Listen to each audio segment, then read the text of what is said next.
दिवस की कथा में प्रतिष्ठित देवी परमात्मा की कितनी बड़ी कृपा है अपने ऊपर। जिस जगन्नाथपुरी में एक रात अपने को रहना बड़ा मुश्किल पड़ता, इतनी दूर से आकर के हम कहाँ रहते कैसे रहते, और परमात्मा की ऐसी कुछ कृपा रही, हमें 7 दिन तक के इस स्थान में आकर के भगवान के चरणों में बैठकर की कथा सुनने का लाभ प्राप्त हुआ। भगवान ने जीव के ऊपर बड़ी कृपा की।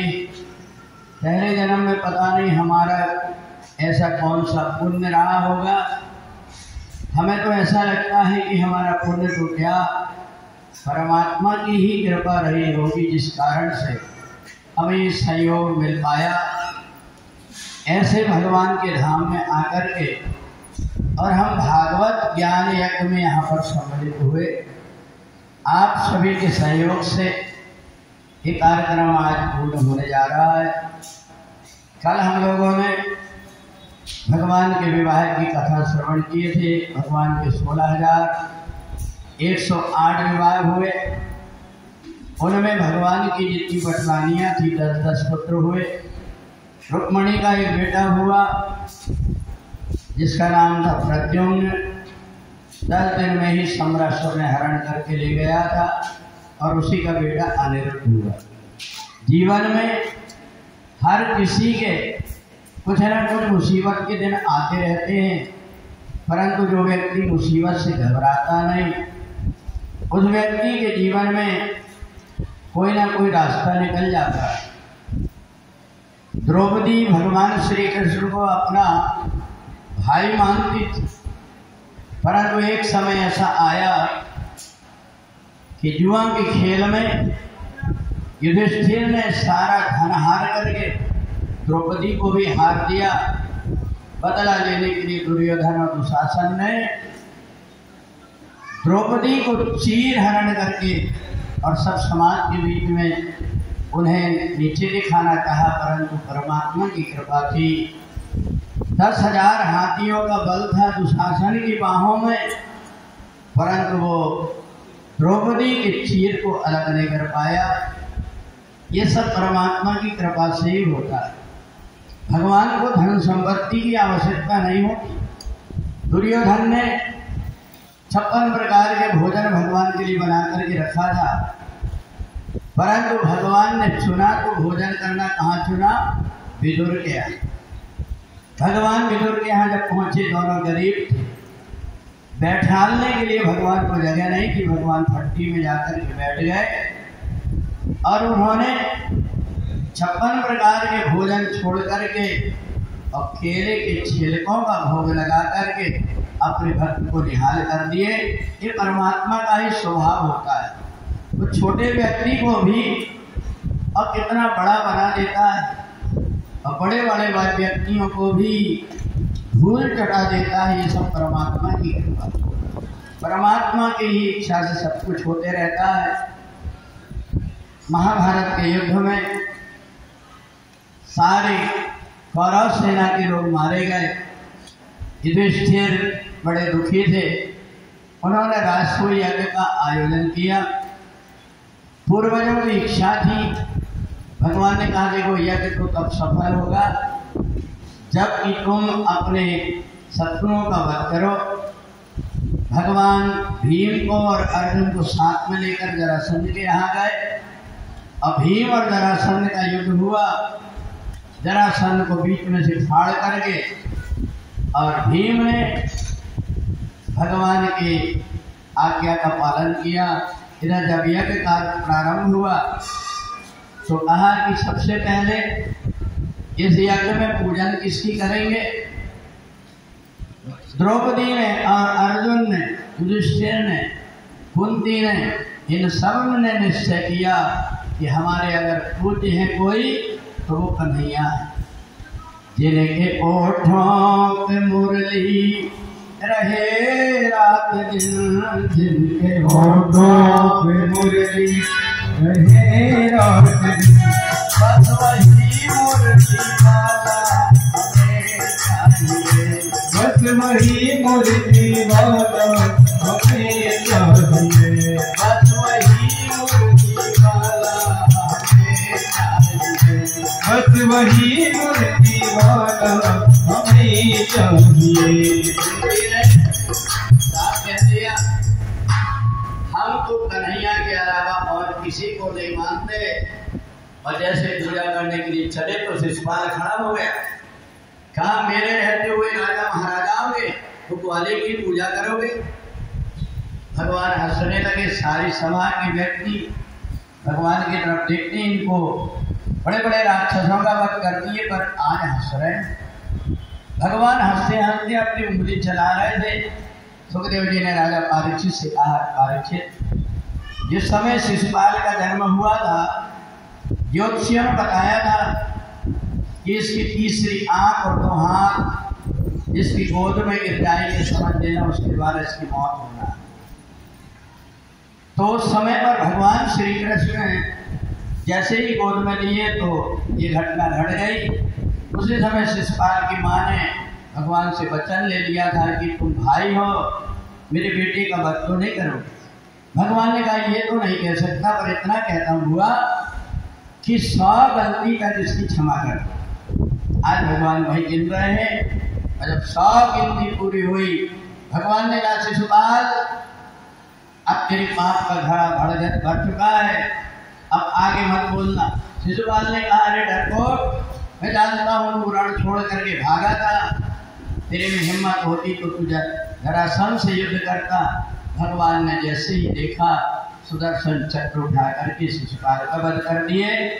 शिशुपाल को मरा हुआ देख करके और दंतवक्र दौड़ करके आया। भगवान ने उसका भी वध कर दिए। जो मैंने आपको कथा बताया था जय विजय का 3 जन्म के श्राप का, हिरण्याक्ष और हिरण्यकश्यप का वध भी भगवान ने कर दिए, रावण और कुंभकर्ण का भी कर दिए, और ये आज दंतवक्र और शिशुपाल का भी वध कर दिए। वो भगवान के पार्षद। सुखदेव जी कहते राजा दुर्योधन की बुद्धि खराब थी, भगवान जानते थे, इसलिए उन्होंने सुभद्रा का विवाह उसके साथ नहीं होने दिए। अपनी मर्जी के अनुरूप अर्जुन के साथ में हरण करके भगवान ने सुभद्रा का विवाह करा दिया। उनका बेटा अभिमन्यु हुआ, जिसको दुष्टों ने आपस में घेर करके मार डाला। अब इधर जब अर्जुन और धर्मराज युधिष्ठिर भगवान को प्रणाम करने पहुंचे, भगवान ने कहा कि देखो अब तुम्हारे अच्छे दिन आ गए हैं, बहुत दिन से मैं द्वारका से निकला हूँ, इसलिए अब मैं द्वारका जा रहा हूँ। भगवान उनको धीरज दिला करके भील पितामह सब सैया में पड़े हुए थे, उनका मोक्ष करा करके भगवान द्वारका में भगवान आकर के निवास करने लगे। और इधर अर्जुन, भीम, नकुल, सहदेव ये राजकाज संभालने लगे। थोड़े दिन के बाद में एक बचपन का जो सखा था भगवान का सुदामा, उसको एक दिन अकस्मात अपने मित्र कन्हैया की याद आई। बच्चे भूख के कारण तड़प रहे थे। पत्नी ने कही कि मैंने ऐसा सुना है कि तुम तो भगवान श्री कृष्ण के मित्र हो, उनसे जाकर के अपनी विपत्ति सुनाओ। सुदामा ने कहा देवी जो मांगता है वो याचक होता है और जो नहीं मांगता वो अर्चक होता है। अर्चना करने वाले कुछ याचना नहीं करते, इसलिए मैं कन्हैया से आज तक कोई मांगा भी नहीं और न कभी मांगूंगा। परंतु पत्नी ने कही कि बच्चों की तो देखो 3 दिन के भूखे, अब खाने को कुछ नहीं। उसी समय पर ये दोनों बात कर रहे थे भगवान की। भगवान श्री कृष्ण की थाली परस करके रुक्मणी लाई। ये देख करके भगवान के आंसू निकलने लगे। मेरे मित्र के बालक भूखों के कारण तरस रहे हैं और आज मैं 56 प्रकार के भोजन को लेकर के बैठा हूँ। भगवान ने छोड़ करके और भेद बदल करके सुदामा के यहाँ पहुँचे। इधर सुदामा बैठ करके भगवान का भजन कर रहा था। दिल की हर धड़कन से तेरा नाम निकलता है।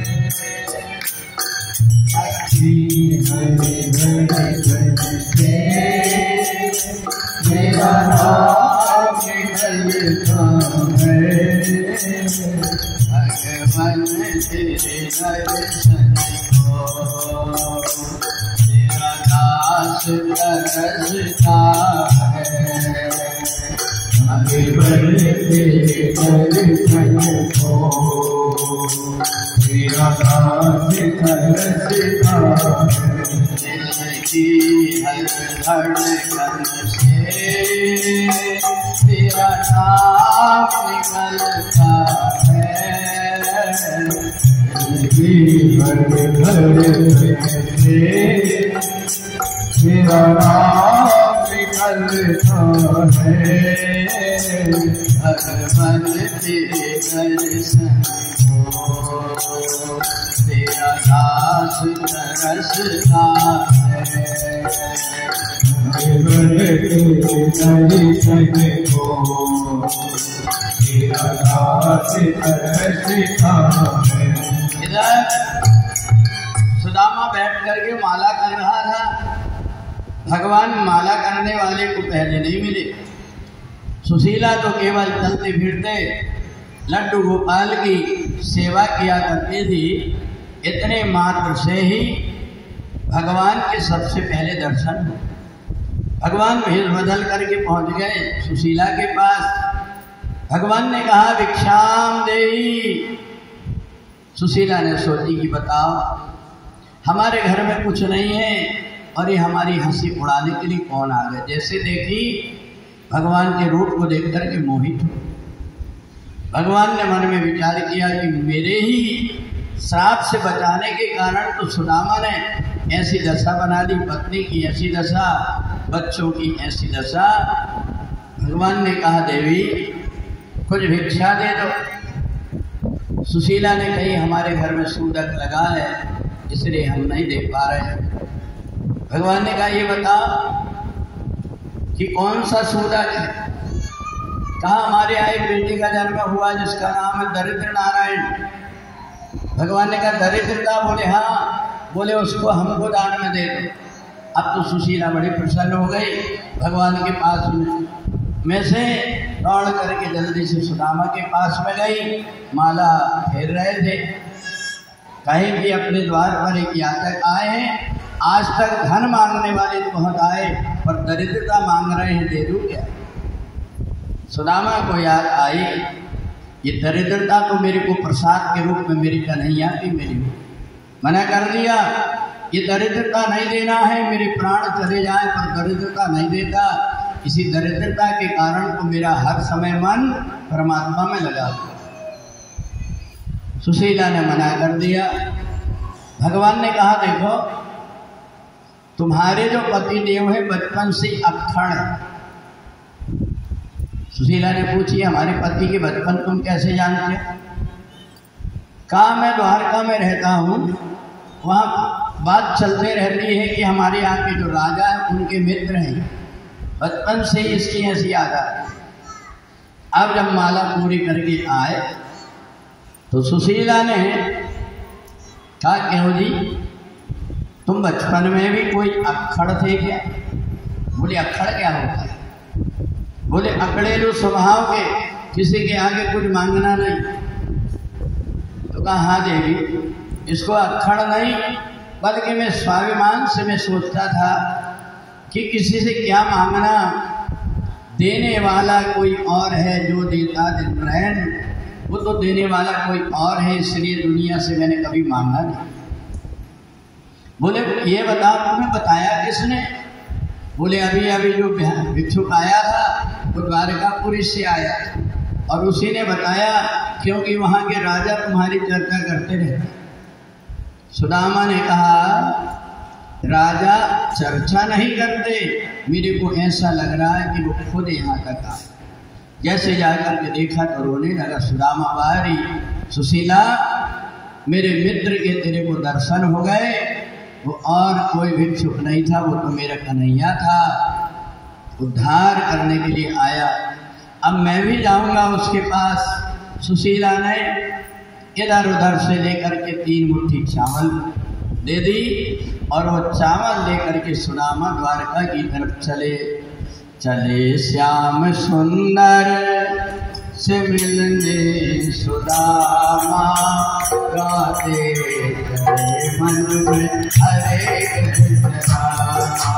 चले श्याम सुंदर से मिलने सुदामा, गाते चले मन में हरे कृष्ण रामा। हरे कृष्ण रामा हरे कृष्ण रामा, हरे कृष्ण रामा हरे कृष्ण रामा। हरे कृष्ण रामा हरे कृष्ण रामा, हरे कृष्ण रामा हरे कृष्ण रामा। भगवान सुदामा जब से चल रहा था, एक एक कदम गिन रहे थे कि मेरे महल के पास कब आए और मैं अपने गले से लगा लूं। भक्त जैसे ही परमात्मा की तरफ चलने लगता है, परमात्मा उससे मिलने के लिए तड़पने लगते। सुदामा से चला नहीं गया। रात्रि में एक झाड़ के नीचे बैठ गया। योग माया ने लेकर के द्वारका में आ गई। सुदामा ने जैसे देखा बड़े बड़े महल, सोच लिया कि यहाँ अंदर मेरे को जाने नहीं देंगे, बड़े बड़े द्वारपाल खड़े। सुदामा ने उस समय बड़ी चतुराई से काम लिया। सुदामा ने बहुत अनुनय विनय करके देखा कि मेरे को राजा से मिल लेने दो, मना कर दी द्वारपाल। क्या देखो, मैं यहाँ पर मिलने के लिए इसलिए आया हूँ क्योंकि यहाँ के जो राजा है मेरे साड़ू भाई हैं। अब साड़ू भाई का नाम सुनकर के सारे जितने द्वारपाल थे सबने सिर झुका दिए और प्रणाम करके और तुरंत उनका पता लेकर के और भगवान के पास में संदेशा लेकर के पहुँचे। भगवान तो धरोहर से देख रहे थे, मेरा मित्र आ रहा है, पूरा शरीर सूख गया है।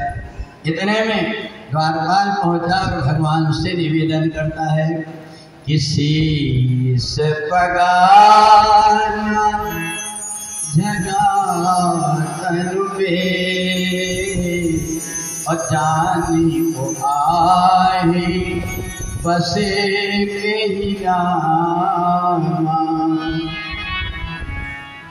पूछत दीन दयालु नाम, बतावत आपनो नाम सुदामा। शरीर में कोई कपड़े नहीं है, पैर में चप्पल नहीं है, पूरे पैर में फटे हुए बीमारी पड़ी हुई है। एक टक महल की तरफ देख रहा है। हमने पूछे नाम क्या है, तो बोलता है मैं दीन बंधु परमात्मा का एक छोटा सा मित्र हूँ और मेरा नाम है सुदामा। सुदामा नाम सुनते ही भगवान जैसे भरत जी से राम जी मिलने के लिए दौड़े थे, ऐसे भगवान दौड़ करके जब सुदामा की तरफ चले, कहीं नीचे गिरते हैं, कहीं पटा गिरता है, कहीं भगवान की खड़ाव छूट गई और जाकर के सुदामा को भगवान ने गले लगा लिया। सुदामा को देख करके भगवान की आंख से आंसू आ गए। भगवान देखते हैं सुदामा की तरफ, अरे सुदामा तूने ये दशा कैसे बनाया? सुदामा ने कहा, अरे मित्र काहे दुख पावे, श्राप देखे पछतावे, तेरी लीला है अपार, कोई पार हो न पावे। कन्हैया एक गरीबी के कारण मैं इतना भजन इकट्ठा कर लिया कि मेरे लिए तू दौड़ा दौड़ा आया। मैं गरीब कहाँ हूँ, एक राजा मेरे को अपने गले से लगाया। भगवान लेकर के गए और अपने आसन पर बिठा दिए। रानियों से कहा जल लेकर के आओ, मैं अपने मित्र के चरण को धो। जैसे ही भगवान चरण धोने के लिए हाथ बढ़ाते हैं, बीमारियां देख कर के कन्हैया की आंख से आंसू बहने लगे। भगवान ने जैसे देखा अब तो भगवान से रहा नहीं गया। भगवान ने इतने आंसू बहाए कि पानी परात को हाथ छुए नहीं और नैनन के जल सौंपल धोए। भगवान ने अपने आंसुओं से सुदामा के चरण को धो दिया। सुखदेव ने कहा, राजन, ये पहले जन्म का सुदामा था, इसने गंगा जी के किनारे भगवान के चरण धोया था। आज भगवान ने चरण धो करके उसके कर्जा से मुक्त हो गए। इधर सुदामा पोटली को छिपाने लगा। भगवान ने झपट करके और एक मुट्ठी चावल खाकर एक लोग का राज दे दिए, दूसरी मुट्ठी खा करके दूसरा लोग का राज दे दिए, और जब तीसरी मुट्ठी खाने लगे तो रानियों ने कहा, आप कहते हैं ना कि जो बांटा जाता है वो प्रसाद कहलाता है और जो बटोरा जाता है वो विषाद कहलाता है। अकेले अकेले नहीं खाना चाहिए प्रसाद को, सबको बांट करके वो एक मुट्ठी चावल पूरे राजमहल में बांट दिया गया। भगवान ने बढ़िया से लेकर के वस्त्र पहना दिए सुदामा को, अच्छे से लेकर के महल में रख करके अच्छा जब भोजन कराने लगे। सुदामा ने कहा, मित्र, मेरा उपवास। भगवान समझ गए, छोटे छोटे बच्चे भूखे हैं, पत्नी भूखी है, इसलिए सुदामा खा नहीं रहा है। भगवान ने तुरंत अन्नपूर्णा से कहा, 56 प्रकार का भोजन सुदामा के यहाँ पर पहुँच गया।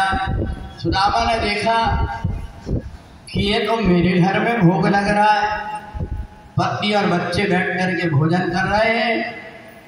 आंख में आंसू आ गए। बाहर परमात्मा, यही हरि भक्त कहते हैं, यही सब गाते हैं, यही हरि भक्त कहते हैं, यही सब गाते हैं।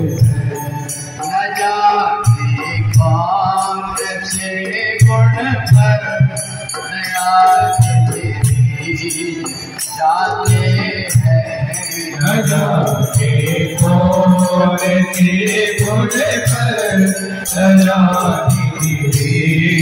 जाते हैं, यही हरि भक्त कहते हैं, यही सब गाते हैं, यही हरि भक्त कहते हैं, यही सब गाते हैं।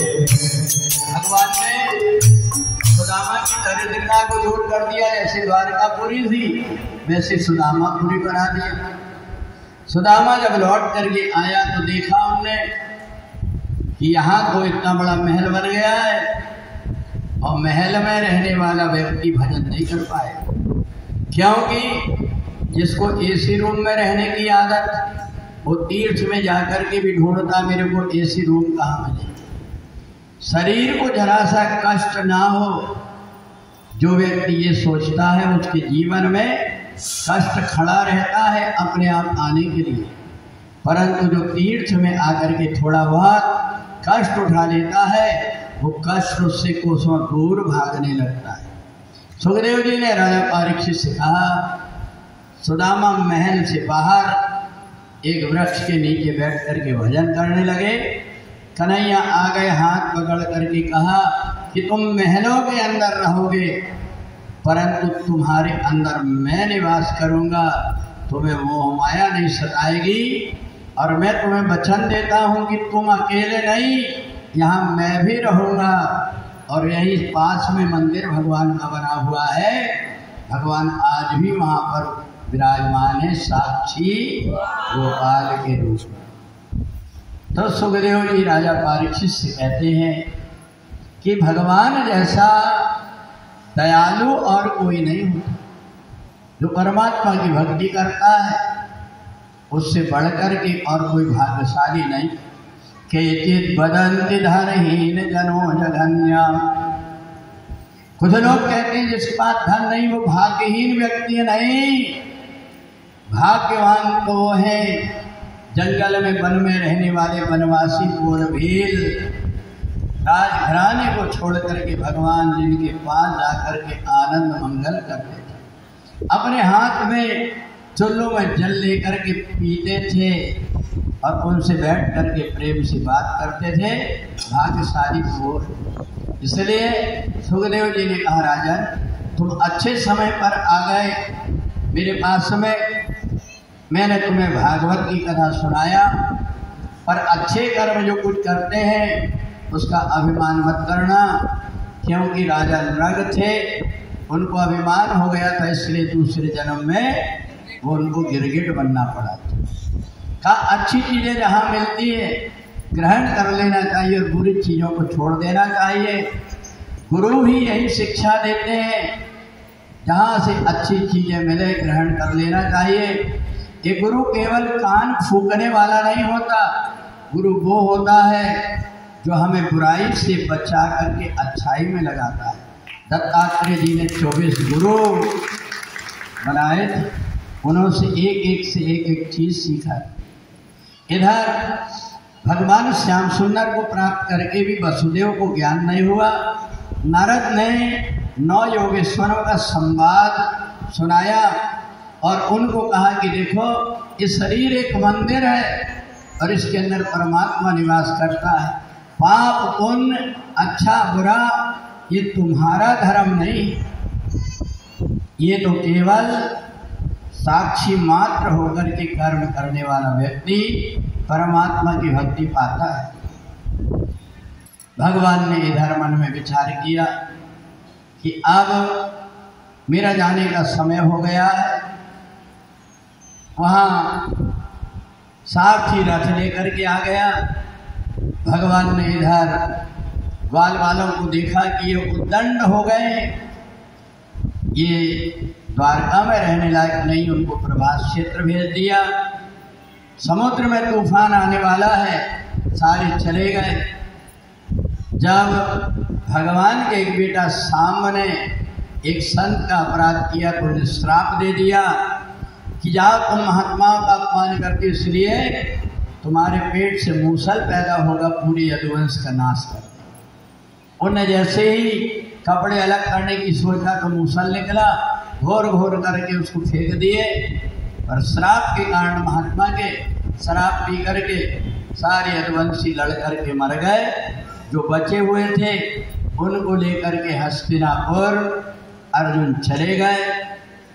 जब भगवान का जाने का समय आया तो भगवान ने सोचा मेरे भक्तों के लिए मैं इनसे कहीं दूर ना जाऊं, इसलिए भागवत जी में भगवान अपना घर बना करके भागवत जी में विश्राम करने लगे कि जो भी भागवत की कथा सुनेगा वो सीधा मेरे वैकुंठ धाम को आएगा। उद्धव को और विदुर को ज्ञान करा करके भगवान, और एक बहेलिया जैसे ही बाण मारता है भगवान के पैर में, रथ में बैठ करके एक रूप से भगवान सुधाम चले गए और एक रूप से भागवत में प्रवेश किया। इधर अर्जुन के मन में बड़ा दुख हुआ कि मेरे को ये मूर्तियां रोती हुई कि क्यों दिखाई देती, गाय की आंख से आंसू बह रहे, बात क्या है। अर्जुन देखने के लिए जैसे द्वारका आया तो पता लगा कि यहाँ कुछ नहीं है, समुद्र ने सबको निगल गया है, भगवान को सुधाम चले गए। अपनी माता जी को बताया, कन्हैया सुधाम चले गए। माँ कुंती ने तुरंत प्राण त्याग दिए। 5 पांडव परीक्षित को राज दे करके और सीधे स्वर्गारोहण कर गए।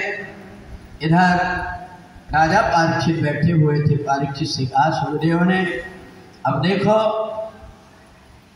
वो तक्षक सर्प आ रहा है, इसलिए मैं तुम्हें ज्ञान कराना चाहता हूँ। तुम शरीर नहीं, तुम क्या हो? आत्मा। तेरा सत चित आनंद रूप कोई कोई जाने तेरा सच्चित आनंद रूप, कोई कोई जाने तेरा सच्चित आनंद रूप, कोई कोई जाने तेरा सच्चित आनंद रूप, कोई कोई जाने। जन्म मरण तेरा धर्म नहीं है, जन्म मरण तेरा धर्म नहीं है, पाप पुण्य तेरा कर्म नहीं है, पाप पुण्य तेरा धर्म नहीं है, तू है साक्षी स्वरूप, कोई कोई जाने तेरा सच्चित आनंद रूप, कोई कोई जाने तेरा सच्चित आनंद रूप, कोई कोई जाने तेरा सच्चित आनंद रूप, कोई कोई जाने। सतगुरु जन यह ज्ञान को जाने, सतगुरु जन ज्ञान को जाने, जीव ब्रह्म में भेद न माने, जीव ब्रह्म में भेद न माने, ज्यों माला बीज सूप, कोई कोई जाने तेरा सच्चित आनंद रूप, कोई कोई जाने। सुखदेव ने कहा राजा, ये माला जब ये जीवात्मा परमात्मा से जुड़ा रहता है तो वो परमात्मा में मिला रहता है, और ये धागा को तोड़ दिया जाए तो फिर माला नहीं बचता, फिर क्या बचता है? फूल बचता है। बोले तुम धागा से अगर जुड़े हो तो तुम ब्रह्म स्वरूप हो गए, और यदि तुम धागा से टूट गए तो तुम जीव बने। जीव अनेक एक श्रीकंता, तो इसलिए मैंने तुम्हें परमात्मा से जोड़ करके पूर्ण ब्रह्म बना दिया। अब सर्प कितने भी तुम्हारे को आकर के काट ले, तुम्हारी दुर्गति नहीं होगी। कहा गुरुदेव ऐसा लग रहा है आप अपने दंड कमंडल समेटने लगे, आप जाने वाले हैं, इसलिए मैं आपको प्रणाम करना चाहता हूँ। राजा परीक्षित उठे और उठ करके सुखदेव जी को प्रणाम करते हैं, आंख में आंसू भर गए, और राजा परीक्षित सुखदेव जी से बार बार प्रार्थना करते हैं कि आपने मेरे को कृतार्थ कर दिए। हरि की कथा सुनाने वाले तुमको लाखों प्रणाम, तुमको लाखों प्रणाम। हरि की कथा सुनाने वाले, हरि की कथा सुनाने वाले तुमको लाखों प्रणाम, तुमको लाखों प्रणाम। हरि की कथा सुनाने वाले, हरि की कथा सुनाने वाले तुमको लाखों प्रणाम, तुमको लाखों प्रणाम, तुमको लाखों प्रणाम, तुमको लाखों प्रणाम। सुखदेव जी ने राजा परीक्षित को गले से लगा दिया। कथा मैंने नहीं सुनाया, बल्कि देख भगवान श्री कृष्ण के दर्शन करा दिए, उन्हीं की कृपा से तेरे को कथा सुनने को मिली है। मेरे को तो उनने निमित्त बनाया, इसलिए सुनाने वाला तो केवल निमित्त होता है। आपका परमात्मा से किसी जन्म का नाता है, इसलिए इस जगन्नाथपुरी धाम में आपको कथा श्रवण करने का मौका मिला। इधर राजा परीक्षित आसन में जाकर के बैठा, प्राणायाम करके अपने प्राण को तालू में चढ़ा दिया। सर्प आया, आकर के डस करके जैसे ही चला पूरा शरीर जल करके भस्म हो गया। सुखदेव जी अपने स्थान को चले गए। यहाँ शौनक आदि ऋषि सूत जी से कहते हैं, राजन भागवत की कथा में कई बार गृह कार्य नाना जंजाला 7 दिन की हम कथा नहीं सुन पाते, इसलिए 5 मिनट में संक्षिप्त भागवत की कथा आपको सुनाता हूँ, जिससे कि भागवत कथा सुनने का आपको पूरा पूरा लाभ प्राप्त हो जाए। बोलिए भक्तवत्सल भगवान की।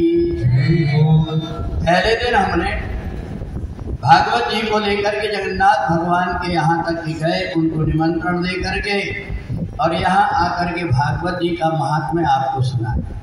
भागवत जी के महात्म्य में ये कथा पापी से पापी व्यक्ति का उद्धार कर देती। मैंने आपको धुंधकारी के उद्धार की कथा सुनाया। यही वो कथा है जो बड़े बड़े परमहंसों को भी बड़ी दुर्लभ होती है। इस कथा को सनत कुमार ने नारद जी को सुनाया था, सूत जी ने शौनक आदि ऋषियों को सुनाया था। इस भागवत की कथा में 18,000 श्लोक हैं, 341 अध्याय हैं और 12 अलग अलग स्कंद, जिनमें पहले दिन हम लोगों ने भागवत की कथा सुने। भागवत की कथा वेद व्यास जी के द्वारा रची गई, और ये जो भागवत की कथा है ये एक व्यास से दूसरे व्यास के माध्यम से कलयुग में ये कथा चल रही है। दूसरे दिन मैंने राजा परीक्षित और सुखदेव के जन्म की कथा सुनाया कि किस प्रकार से सुखदेव जी का जन्म हुआ। जन्म से वैराग्य लेकर के भगवान श्री कृष्ण की भक्ति करने लगे। कैसे राजा परीक्षित को पेट में ही नष्ट करने की सोचा था अश्वत्थामा ने, पर भगवान ने उसको बचा लिया, उसका नाम परीक्षित पड़ गया। जब भगवान स्वधाम चले गए तो परीक्षित राजा बन गया, पर परीक्षित से गलती ये हो गई कि उसने जंगल में जाकर के एक महात्मा का अपमान किया। उन्होंने श्राप दे दिया, 7वें दिन सर्प के कांटे से तेरी मौत हो जाए। परीक्षित अनशन में गंगा जी के किनारे बैठ गया। इधर सुखदेव जी पहुंच गए और जाकर के सुखदेव और परीक्षित की मुलाकात हुई। ये मैंने आपको दूसरे दिन सुनाया। तीसरे दिन की कथा में सृष्टि की कैसे उत्पत्ति हुई। आदि शक्ति भगवती जगदम्बा ने ब्रह्मा विष्णु महेश तीनों देवताओं को उत्पन्न करके और 2 पुत्र उत्तानपाद और प्रियव्रत, 3 कन्या देवहूति, आकुति और प्रसूति, इनके द्वारा सृष्टि कैसे उत्पन्न हुई ये कथा मैंने आपको सुनाया। तीसरे दिन ही जय विजय को 3 जन्म का श्राप हुआ, उस कथा को सुनाए। उत्तानपाद के यहाँ पर ध्रुव नाम का एक बालक हुआ, जिसने छोटी सी अवस्था में भगवान को प्राप्त कर लिया था, उनकी कथा मैंने सुनाया। देवहूति के कन्याओं के द्वारा भगवान का कैसे अवतारण हुआ 3 रूप में, उस कथा को मैंने सुनाया। चौथे दिन में भगवान राम के जन्म की कथाओं को सुना करके सीता जी के साथ कैसे विवाह हुआ। दूसरे जन्म में रावण और कुंभकर्ण का कैसे भगवान ने उद्धार किए, और बाद में सूर्यवंश के बाद में शाम को हम लोगों ने नंद के आनंद भयो जय कन्हैया लाल की कृष्ण जन्म की कथा को सुने। 5वें दिन भगवान की बाल लीलाओं के विषय में आपने सुने, किस प्रकार भगवान माखन चोरी करते थे, भगवान ने कैसे पूतना का, तृणावर्त का, सत्रासुर का उद्धार किया, धेनुकासुर, बकासुर, इनका उद्धार किए भगवान ने, और साथ में ब्रह्मा के मोह को दूर करके और गोवर्धन का महत्व बता करके गोवर्धन पूजन किए। भगवान की महाराज लीला में आप सभी सम्मिलित हुए। ये 5वें दिन की कथा। कल की कथा में हमने भगवान की शेष कथाओं के साथ में और कंस के उद्धार की कथा सुने। साथ में सुदामा के साथ कैसी मित्रता हुई। सुदामा को दूसरे के भाग्य का खाने के कारण कैसे श्राप हुआ, ये कथा के साथ में आप लोगों ने 16,108 भगवान के विवाह की कथा सुने।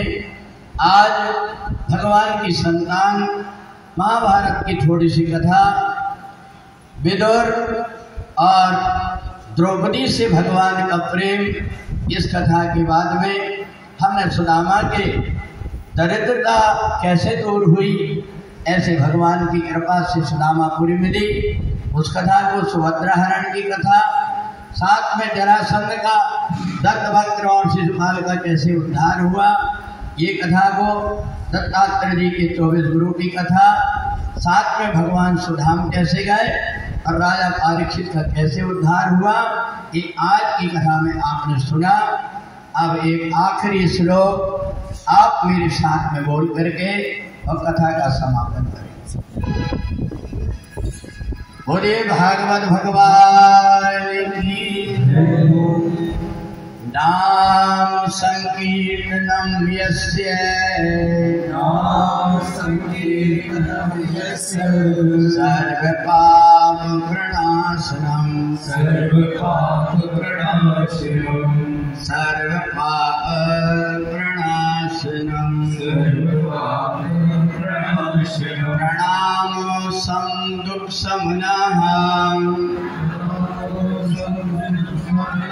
तं नमामि परम हरिं तं नमामि हरिं परं तं नमामि हरिं परं।